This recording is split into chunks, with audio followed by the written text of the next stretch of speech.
Sasa nikupe hii. Afisa mkuu wa kituo cha polisi cha Central Samson Talam atasalia kizuizini hadi tarehe 18 mwezi huu kabla ya mahakama kutoa uamuzi wa kutathmini iwapo atazuiliwa kwa siku 21 zaidi wakati wa uchunguzi ambapo unaendelea. Talam alikamatwa kufuatia mauaji ya Albert Ojwang, mwanamitandao na mwalimu kitaaluma. Washukiwa wengine waliokamatwa kwa misingi ya kudukua picha za CCTV walifikishwa mahakamani Kibra. Susan Waweru sasa anaarifu.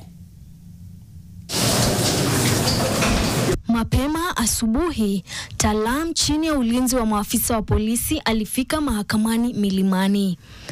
Samson Talam, afisa mkuu kituoni cha Central Nairobi, anahusishwa na mauaji ya Albert Ojwang. Ingawa ripoti za awali zilieleza kuwa alikamatwa huko Eldoret, upande wa mashtaka uliweka wazi kuwa alijisalimisha kwa maafisa wa idara ya upelelezi wa jinai kabla ya kutiwa mbaroni. Upande wa mashtaka umeomba mahakama imzuie afisa huyo kwa siku 21 ili kuruhusu uchunguzi kukamilika, wakidai afisa huyo anaweza kuingilia mashahidi na kwamba hasira ya umma dhidi ya mauaji hayo ni kubwa mno.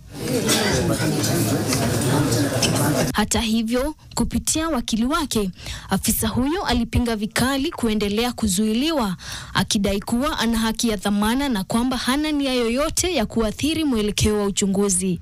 Afisa Talam ataendelea kuzuiliwa hadi siku ya Jumanne ambapo hakimu mkuu Ben Mark Ikubi ataamua kama atazuiliwa kwa siku hizo 21. I propose we come back on Wednesday at 2 p.m. for a ruling.